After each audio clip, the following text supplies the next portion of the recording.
नमस्कार दोस्तों, स्वागत है आपका हमारे चैनल प्ले डू में। दोस्तों, क्या आपको याद है वो रात, वो घुटन भरी रात जब करोड़ों भारतीयों की धड़कनें एक गेंद पर टिकी थी। 10 जुलाई 2019 का एक ऐसा दिन जिसे कोई भी भारतीय क्रिकेटर कभी नहीं भुला सका। भारत बनाम न्यूजीलैंड और एक ऐसा सवाल जो आज भी कई दिनों में टीज बनकर बैठा है, कौन था असली कसूरवार? जिस टीम ने पूरे टूर्नामेंट में सिर्फ एक मैच हारा था, वह सेमीफाइनल में 18 रनों से हार गई। लेकिन क्या यह सिर्फ एक हार थी या कुछ और भी था? हार का डर, जीत की उम्मीद, एक ऐसा रोमांचक मुकाबला जिसने हमें खुशी और गम के गहरे सागर में डुबा दिया। लेकिन उस हार के बाद उंगलियां उठने लगी। किसी ने किस्मत को दोषी ठहराया तो किसी ने खिलाड़ियों की रणनीति को। आज हम बात करेंगे उन असली कारणों की जिन्होंने हमारे विश्व कप के सपने को चकनाचूर कर दिया। कौन था असली दोषी? क्या यह एक खिलाड़ी था, टीम मैनेजमेंट या फिर कुछ और? तैयार हो जाइए, क्योंकि सच्चाई हमेशा उतनी सीधी नहीं होती जितनी दिखती। मैं आपको बताऊंगा ऐसे 5 बड़े कारण जिन्हें क्रिकेट विशेषज्ञों ने भी नजरअंदाज कर दिया। और सबसे चौंकाने वाला कारण वो है नंबर 1 पर। तो अंत तक बने रहिए, क्योंकि आज आपको सच्चाई पता चलेगी। तो दोस्तों, सबसे पहले हम बात करेंगे उस फैसले की जिसने शायद पूरे मैच का रुख ही बदल दिया, बल्लेबाजी का रन रेट। न्यूजीलैंड ने पूरे 50 ओवर में सिर्फ 239 रन बनाए, एक ऐसा स्कोर जो भारत जैसी मजबूत बल्लेबाजी लाइनअप के लिए बिल्कुल आसान था। लेकिन क्या आपने कभी सोचा है कि न्यूजीलैंड के धीमे रन रेट के पीछे क्या रणनीति थी? अगर आप मैनचेस्टर के ओल्ड ट्रैफर्ड में उस दिन मौजूद होते तो क्या आप पिच के व्यवहार को समझ पाते? असलियत ये थी कि पिच धीरे धीरे मुश्किल होती जा रही थी। न्यूजीलैंड के कप्तान केन विलियमसन ने इसे पहचाना और पेशेंस के साथ खेलने का फैसला किया। उन्होंने जाना कि यहाँ 240 रन का भी स्कोर एक चुनौतीपूर्ण स्कोर हो सकता है। और भारत के लिए क्या हुआ? हमारी टीम ने सोचा कि ये लक्ष्य इजी टारगेट है, मगर वे पिच की चुनौती को समझने में नाकाम रहे। हमने शुरुआती ओवरों में धीमे बल्लेबाजी की, बिना यह समझे कि पिच पर बल्लेबाजी हर मिनट कठिन होती जा रही थी। याद कीजिए वो तनाव, वो बेचैनी जो हर भारतीय ने महसूस की जब हमारे शीर्ष के बल्लेबाज 5 रन पर आउट हो गए। क्या आप भी अपनी सांस रोककर टीवी के सामने बैठे थे? लेकिन दोस्तों, ये तो सिर्फ एक शुरुआत थी। अगले कारण ने तो पूरी कहानी ही बदल दी, जिसके बारे में शायद आपने कभी सोचा भी नहीं होगा। सेमीफाइनल की सुबह मौसम ने करवट ली। बारिश, एक ऐसी अप्रत्याशित बाधा जिसने मैच के समीकरण को पूरी तरह बदल दिया। क्या यह सिर्फ एक संयोग था या किस्मत का कोई इशारा? आप में से कितने लोगों को पता है कि सेमीफाइनल का फैसला शायद टॉस के समय हो गया था? हाँ, आप ठीक से सुन रहे हैं। बारिश के खलल के बाद जब मैच दोबारा शुरू हुआ, लेकिन परिस्थितियां पूरी तरह से बदल चुकी थी। पिच धीमी हो गई थी और न्यूजीलैंड के बल्लेबाजों को एक नई एनर्जी मिल गई थी। 10 जुलाई को बारिश के कारण मैच अधूरा रह गया और रिजर्व डे 11 जुलाई को यह मैच फिर से जारी किया गया। लेकिन क्या आप जानते हैं कि इसका क्या मतलब था? अगर आप आईसीसी की जगह पर होते तो क्या इस नियम को बदलते? 2 दिन का मैच, 2 दिन के कारण न्यूजीलैंड ने एक दिन पिच पर बल्लेबाजी की, जबकि दूसरे दिन भारत को उस पिच पर खेलना पड़ा, जो पहले से भी ज्यादा चुनौतीपूर्ण था, क्योंकि पिच का बिहेवियर पूरी तरह से चेंज हो चुका था। क्या ये फेयर था? क्या विश्व कप के सेमीफाइनल जैसे महत्वपूर्ण मैच में ऐसा नियम होना चाहिए था? दुनिया के सबसे बड़े क्रिकेट टूर्नामेंट में टीम इंडिया के साथ क्या अन्याय हो रहा था। यहां तक कि न्यूजीलैंड के कप्तान केन विलियम्स ने भी माना कि दूसरे दिन की पिच पहले दिन से ज्यादा अलग थी। बोल्ट और हेनरी के लिए गेंद ज्यादा स्विंग कर रही थी, लेकिन फेयर खेल भावना में हमें यह भी मानना होगा कि भारत को इस परिस्थिति में खेलने के लिए तैयार होना चाहिए था। इंटरनेशनल क्रिकेट इस तरह की चुनौतियों से भरा हुआ है। हालांकि मैच का सबसे विवादास्पद पहलू अभी आने वाला है, एक ऐसा फैसला जिसने पूरे देश को हैरान कर दिया। भारत के पास दुनिया की सबसे मजबूत बल्लेबाजी लाइनअप थी, लेकिन 3 विकेट गिरने के बाद जो हुआ वो अभी भी एक पहेली है।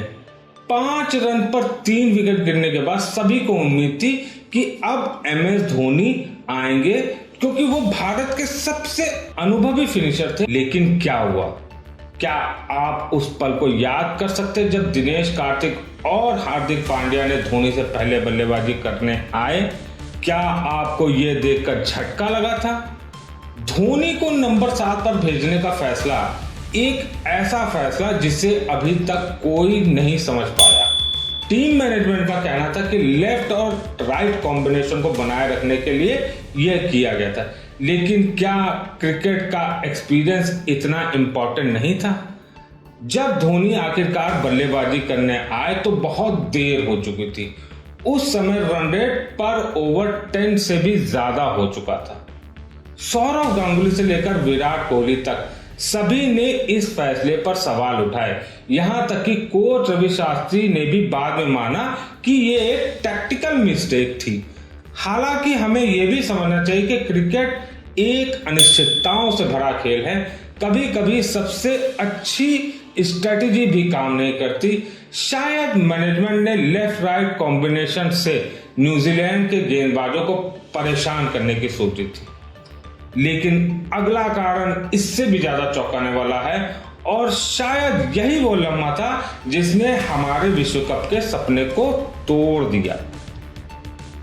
49 ओवर, भारत को 31 रन चाहिए थे 12 गेंदों में। धोनी और जडेजा क्रीज पर थे, अभी भी उम्मीद थी। और फिर वो लम्हा आया। धोनी ने 2 रन के लिए गेंद को पुश किया, पहला रन पूरा किया, दूसरे के लिए मुड़े और मार्टिन गप्टिल का डायरेक्ट हिट। सिर्फ 1 सेकंड का अंतर, धोनी रन आउट। उस पल ने पूरे भारत को सन्नाटे में डुबो दिया। क्या आप भी उस वक्त सोफे पे बैठकर अवाक रह गए? क्या आपने कभी सोचा कि अगर धोनी उस रन के लिए नहीं दौड़ते तो क्या परिणाम अलग होता? यह सिर्फ एक रन आउट नहीं था, यह भारत के विश्व कप जीतने के सपने का अंत था। धोनी, जिन्होंने हमें 2011 में विश्व कप दिलाया था, वे अब हमारी आखिरी उम्मीद थे। धोनी का रन आउट इतना महत्वपूर्ण क्यों था? वो एकमात्र ऐसे बल्लेबाज थे जो न्यूजीलैंड के गेंदबाजों से निपट रहे थे। उनका अंतिम ओवर फिनिशिंग रिकॉर्ड बहुत ही महत्वपूर्ण था। जडेजा के साथ उनकी साझेदारी पहले से ही भारत को वापस ले आई थी मैच में। कई क्रिकेट विशेषज्ञों को मानना है कि अगर धोनी क्रीज पर रहते तो भारत जीत सकता था। एक विशेषज्ञ ने कहा कि धोनी का रन आउट भारत के लिए वैसा ही था जैसे 1983 में विव रिचर्ड का रन आउट वेस्टइंडीज के लिए था। लेकिन क्या यह वास्तव में सबसे बड़ा कारण था या फिर कहीं और छिपा है असली दोषी? अब हम जानेंगे वो सबसे बड़ा कारण जिसने भारत को विश्व कप से बाहर कर दिया। और अब हम पहुंच गए सबसे बड़े कारण पर जो शायद आपके दिमाग में भी है। भारत के 3 शीर्ष बल्लेबाज रोहित शर्मा, विराट कोहली और केएल राहुल, तीनों ने मिलकर सिर्फ 3 रन बनाए। 3 ऐसे बल्लेबाज जिन्होंने पूरे टूर्नामेंट में रनों की बारिश की थी। इस टूर्नामेंट में रोहित शर्मा 648 रन बनाए थे 5 शतकों के साथ में, विराट कोहली 443 रन 5 शतकों के साथ में, और सेमीफाइनल में दोनों 1-1 रन बनाकर आउट हो गए। 1 रन पर 3 विकेट। ऐसा लग रहा था कि जैसे किसी ने एक झटके में भारत के विश्व कप जीतने के सपने को तोड़ दिया हो।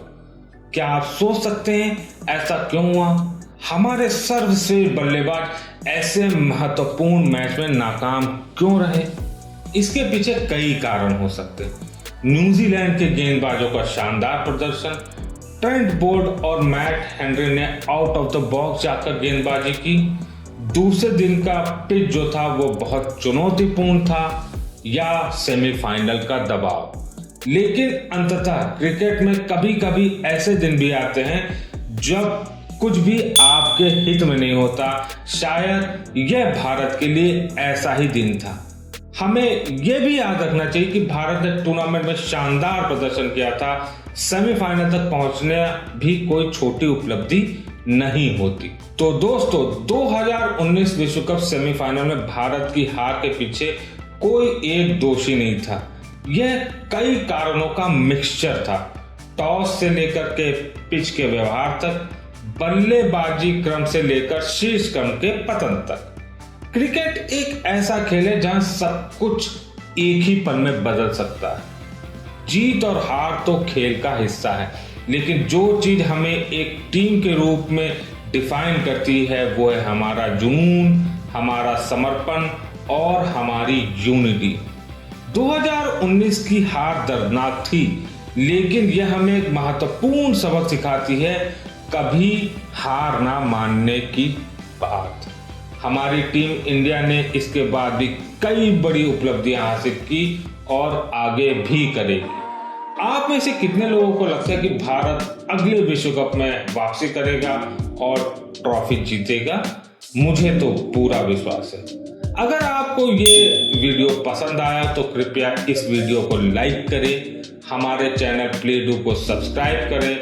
आपके विचार हमारे लिए बहुत महत्वपूर्ण हैं, इसलिए कमेंट में जरूर बताएं कि आप 2019 सेमीफाइनल के बारे में क्या सोचते हैं।